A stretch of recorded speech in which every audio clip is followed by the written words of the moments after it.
everyone, I'm Rebecca and welcome back to my sewing room.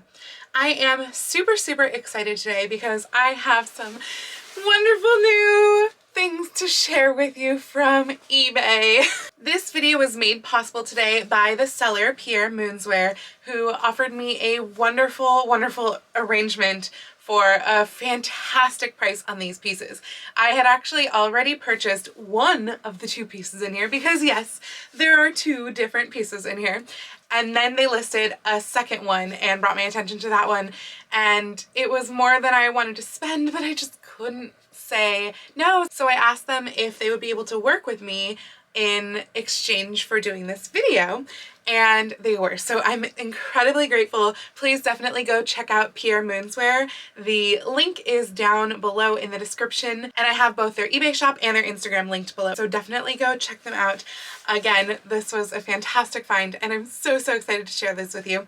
So there are two pieces in here. One is a bodice and one is a full dress from the 1890s.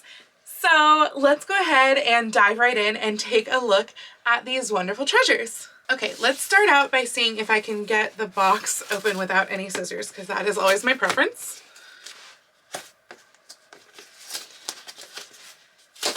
Ha! Ooh, I can already see fabric. I don't even think it's fully wrapped in things.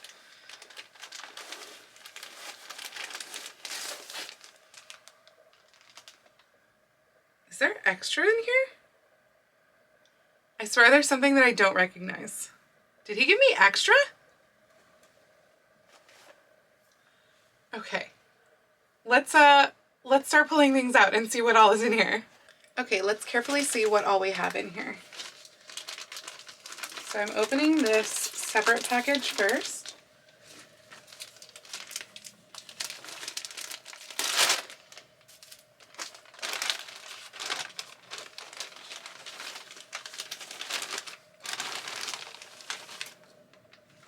Silver. Oh, how interesting. I thought this was going to be light blue.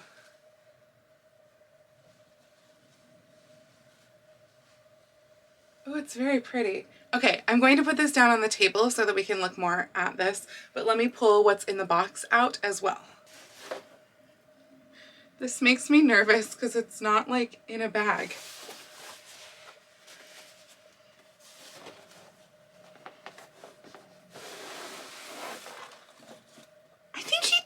A bonus.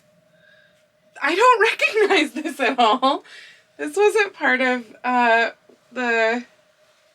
Okay, so this has a shatter in the back. Oh, the whole sleeve is shattered. Well, thank you for the bonus. I totally didn't expect that.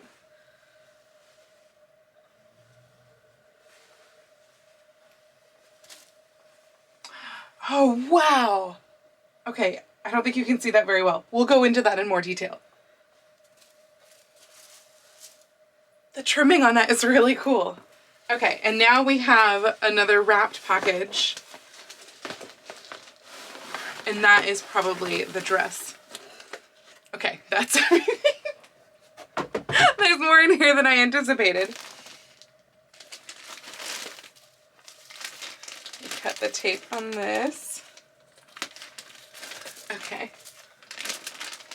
Oh my god, I'm so excited for this. Like, I saw the printed fabric and I was just like, oh my god, it's too cute. So it should slide nicely out. Oh, it's so cute. Have to be very gentle. It's such a soft feeling silk.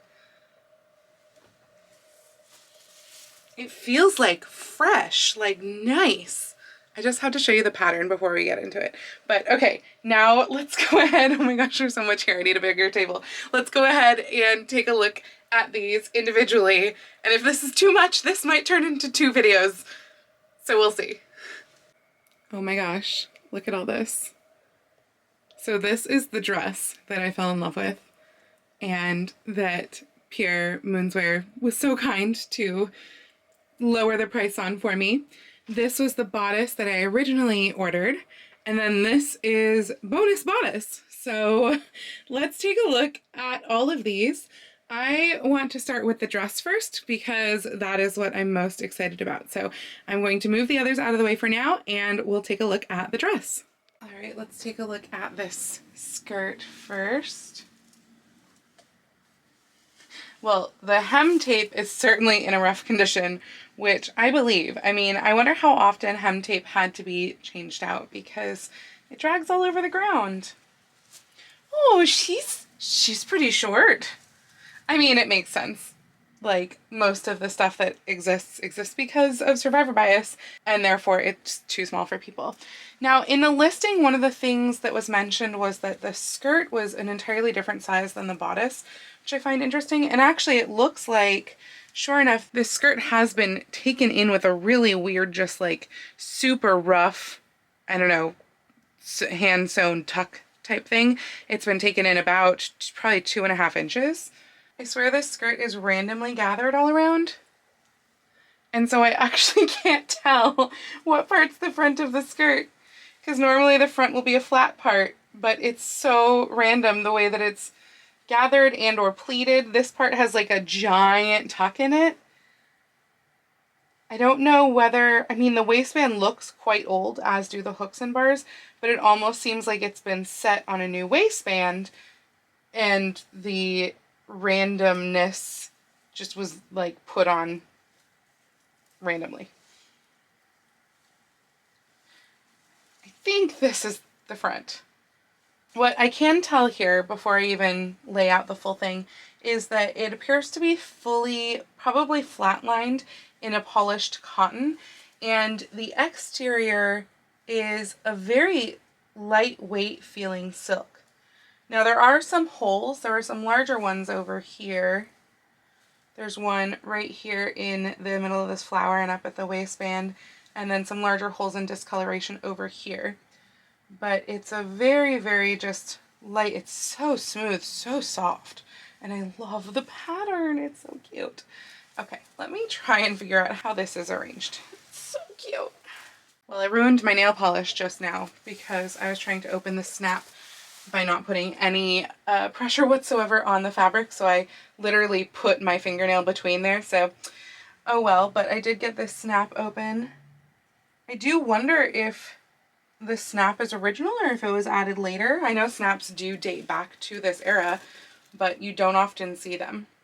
It has been hemmed, I'm going to say hemmed loosely, in what appears to be the 18th century manner, where you actually pull up any excess material at the waist as opposed to with the hem, meaning that the decoration was probably put on first and then it was evened out by pulling up the fabric at the waist, because you can see all of that inside.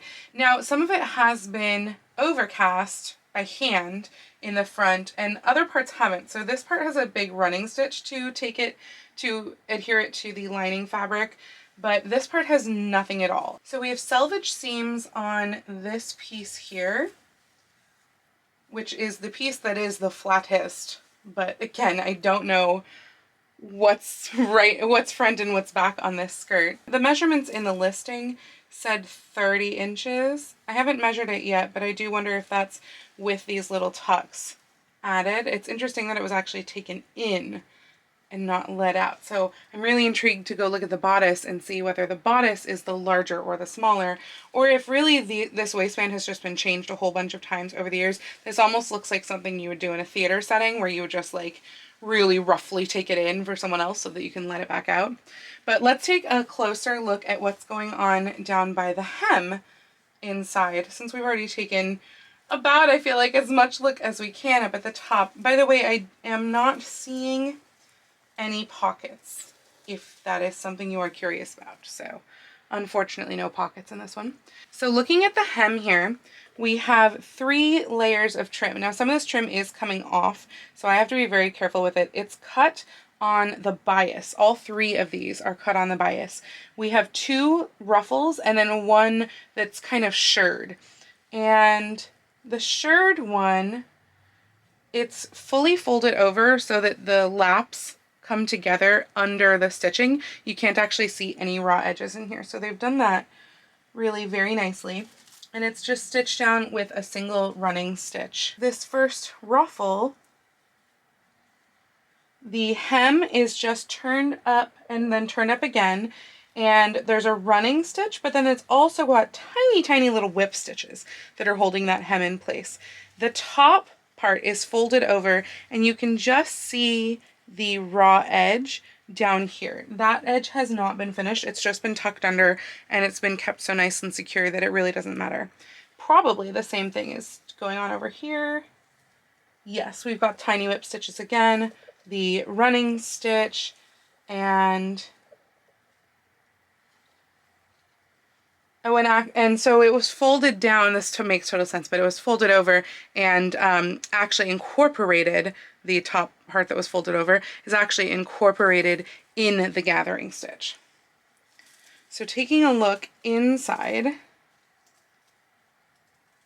the binding is very interesting here. This is the knit wool hem binding stuff that I have shown you once before at least. And this appears to have had a stiffening agent, maybe horsehair braid, that has mostly deteriorated.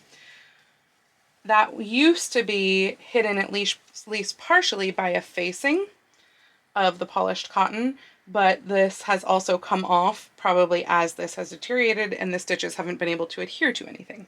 So again, what we have here is we have flat-lined silk to polished cotton, and that is the main structure of the dress. Then we have this horsehair stiffening agent that goes to the 7 inches at the bottom of the dress. And then we have a polished cotton facing, and that is 3 3/4 inches-ish. And the facing, by the way, the hem of the silk has been lapped over so that on the very bottom you're just getting silk, and then the braid, the wool braid, has been put on over that. And it's hard to tell if it was actually the wool braid is actually not wrapped around. None of it is currently wrapped around, but I don't know if that's because it has come off and it was previously attached like this, or if it was actually always just like this and always just protected the inside of the skirt and not the outside. Now, if that is the case, which is kind of my thought, if that is the case, what that has led to is the silk deteriorating right on the crease. And A, this silk has been creased for 130 years, and B, it's been rubbing on the ground and whatever, or did rub on the ground when it was originally worn, and so you have a lot of wear right on that fold, which is totally expected. It's very interesting to see the deterioration of the horsehair, if that is what that is. It is definitely a stiffening agent of some kind. It looks like how we would put horsehair in a hem, and I know that that was commonly done to put horsehair in the hem. So again, that was, I believe, a 7-inch wide section of horsehair. All of the seam allowances in here, by the way, are whipped to each other, but they're just pressed down. They're not flat felled or anything like that. That is probably about everything for the interior of the skirt. Let's take a look at how many panels this is actually and some of the dimensions before we move on to the bodice. I know I'm out of frame here, but this skirt is actually pretty wide at the hem. We are looking at approximately 111 inches around at the hem. And while we have this all spread apart, I was noticing our panels in here. So we have 1, 2, 3, 4, 5, 6, 7 panels, with one being significantly wider, it would seem. No, 2 being significantly wider than the rest. So these 2. So that might give us a clue that this could be the center back seam. So I'm going to keep my eye on the seam over here as I look at the top again. But again, we have 2 wider panels and then 1, 2, 3, 4, 5 narrower panels for a total of 7 panels. So let's just see. This right here is the seam between the 2 wider panels, and that does lead to our closure. So it would make sense if this had a center back closure. This closure, by the way, has a random hook, like hook and eye kind of floating in it, plus then that snap. So that's kind of interesting. I think this is actually added later. It's a different style than the ones on the waistband, and I think this is to prevent any strain on the opening of the seam. So now that we have a relatively decent guess that this is the center back opening, the hooks on here are not really comfortably usable. There is what looks like a newer hook and eye here on the edge, and then there is a very, very old bar that I'm amazed is still solid, because it looks like it's just about to fall to pieces, and that is on the edge over here, corresponding to a much older looking hook over here as well. And this now being our center back closure, we can relatively safely say that this panel that starts so narrow up at the top is our center front. This waistband, again, I don't know if this was the original. It feels like a coated or maybe some sort of polished cotton that has lost its coating, or it has mostly lost its coating.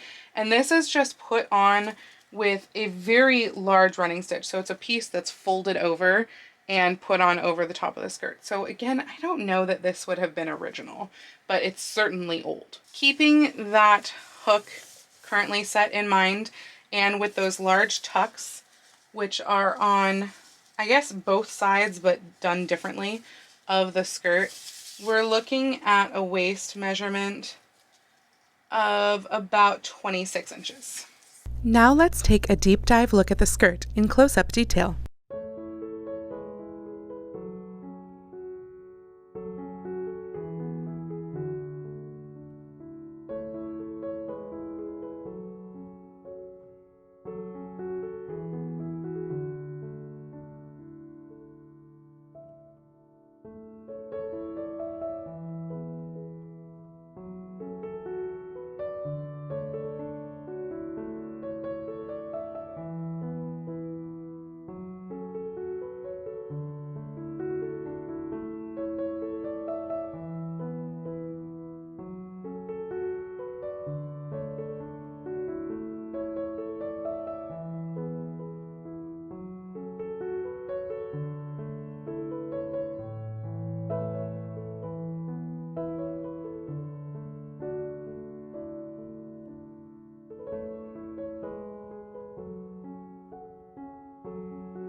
That's about it for the skirt.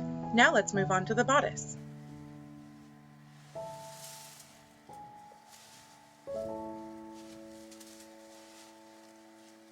Oh, it's so sweet.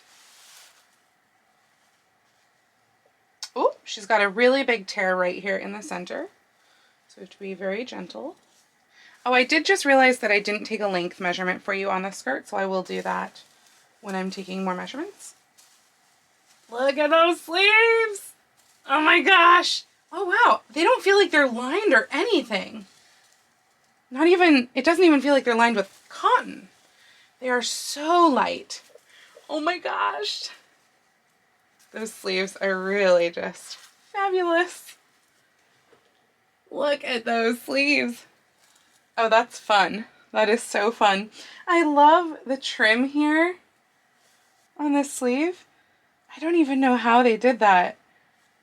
It's a bias that has been pleated, two pleats to make 3 little rows, and then just tucked up amongst itself and tacked into place.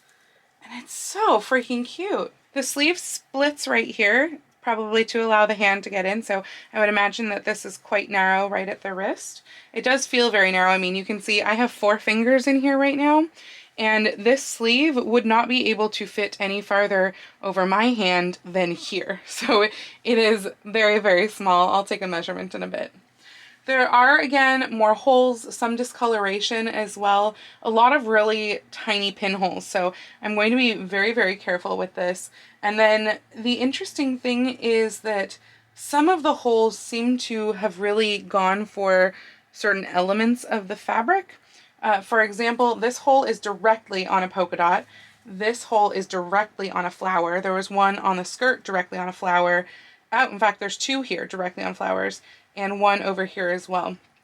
Part of me is like, oh, this looks like holes from, you know, moth-eaten or something, but it could also be something maybe that was in the printing process, because I believe this is a printed silk. But the interesting thing of it being in that pattern, really. Here's another one that's on the flower. Something also looks like it may be spilled here at the top because the collar is very discolored. And in fact, this is another one where the dot is completely gone. And then it also dripped down a little bit here. So it's possible something could have spilled over it. We also have a safety pin here, which I'm going to try to see if I can remove, because that obviously does not go with that. So interestingly over here, this trim, it's nicely still intact over here on this side, but over here on this side, the stitches have been coming out. I think kind of all the stitches. It's not sewn on. The ruching is only there in places. And so I would think that maybe this brown thread that was used as like a stabilizing stitch, but it's hard to say for certain. So when we look inside the bodice, we have alternating hooks and eyes, which is very common. I have yet to figure out how to do that on my own garments. We have metal bones, because, oh, in fact, this guy's totally loose. So this is what the bone looks like in here. You can see it's got holes on either end so that it can be stitched through, but obviously this one, if it was stitched through, it no longer is. Let's put that carefully back in. And all of our seam allowances are whipped over. They're not whipped down, but they're whipped together. This is lined with a different cotton than the skirt. This one feels, it's still like a polished cotton, but it's almost like a twilled polished cotton. It's lighter weight than our modern twill, but it is definitely a twill pattern with that little diagonal rib, and it's a little heavier than the cotton in the skirt. We also, interestingly enough, have what appears to be a patch job here. Like maybe it tore. It's with the same twill, but it's definitely some sort of a patch that was put on over. This is the dart, by the way, right here. But it's some sort of a patch. And I've done things like that to my corset, so it's rather fun to see that. The bottom here where it's faced is very interesting. It is a bias.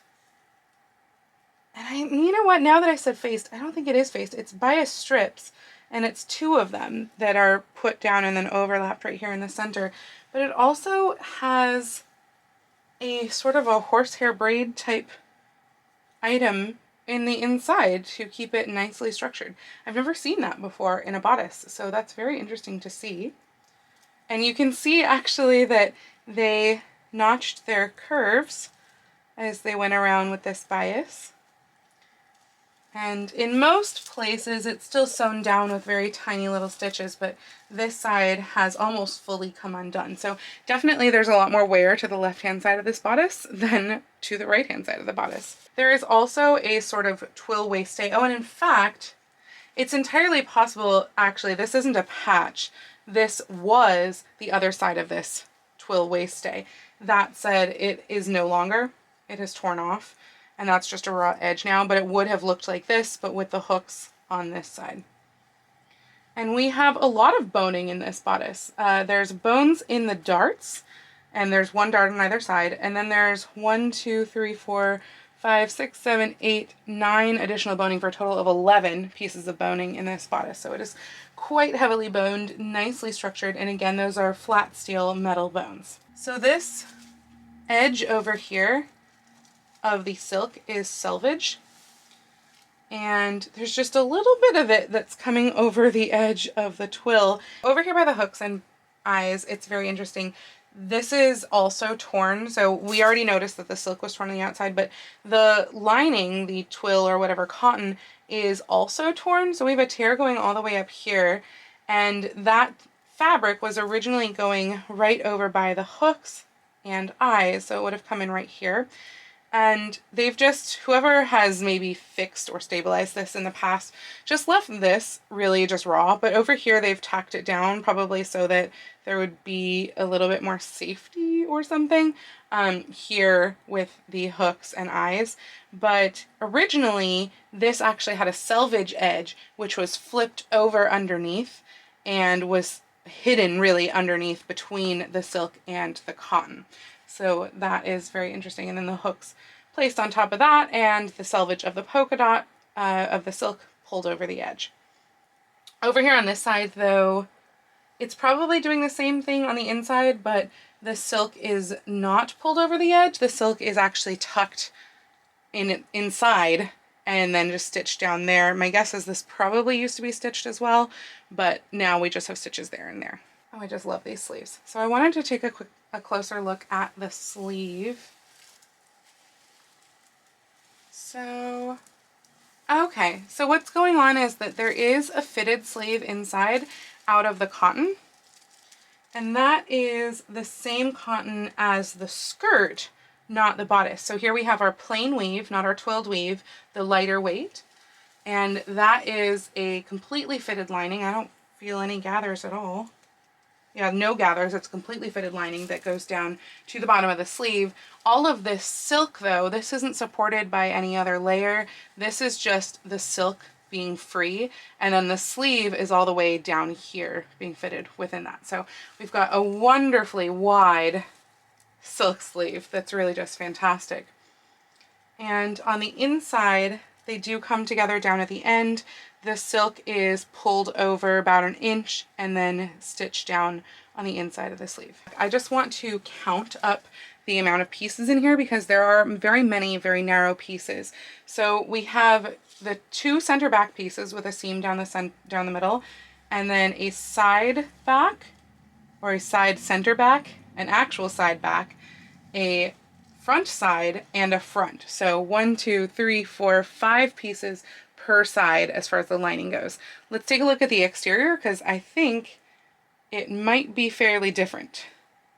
So I'm gonna deal with this side since it's structurally more sound, but we have our front piece and our dart, so that's there, our side front, our side back, and then we have what appears to be one piece all the way from this seam to the other side, and that has been beautifully pleated down into the point in the center back.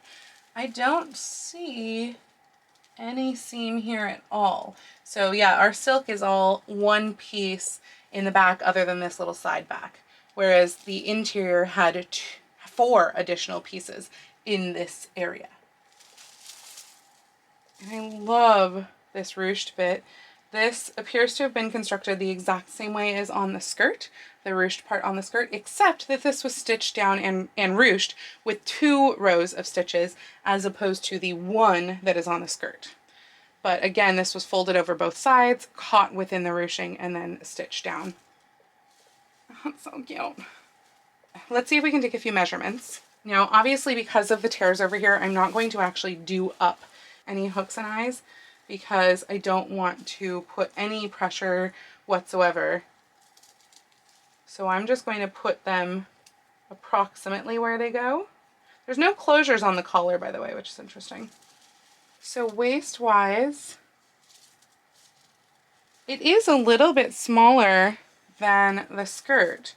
We're looking at about a 24 instead of a 26-inch waist, which is very interesting to me. and I did not see any signs within here that it had been taken in.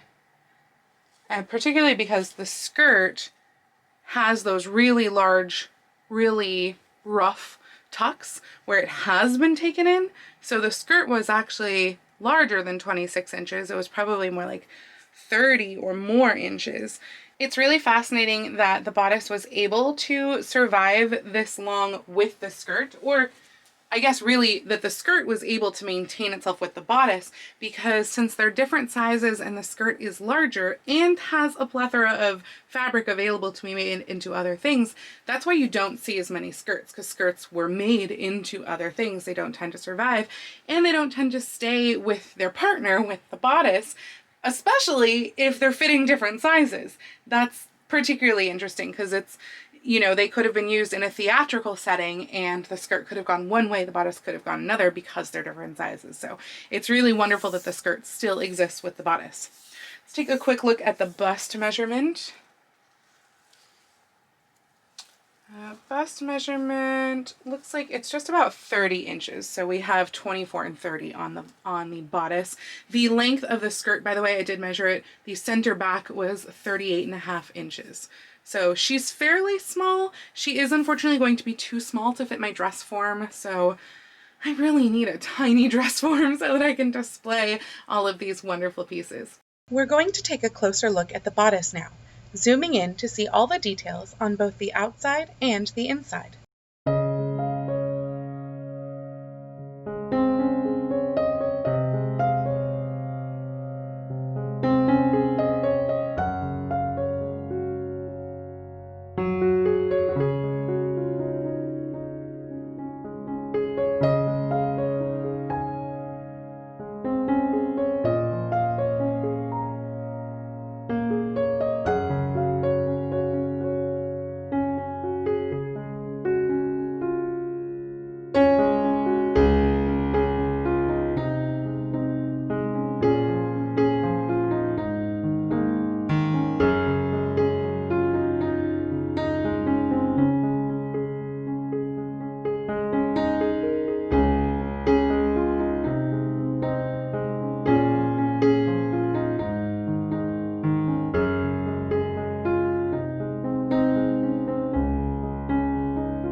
One thing I forgot to mention is that you can see inside the collar in this bodice, and it almost looks like straw.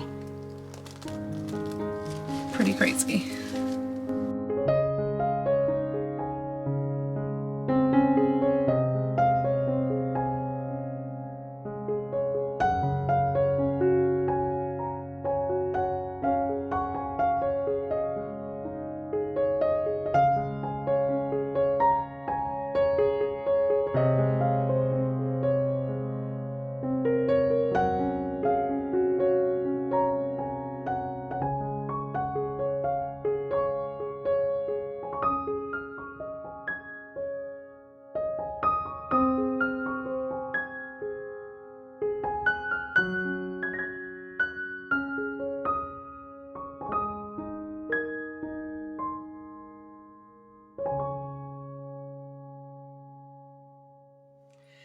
Editing Rebecca here.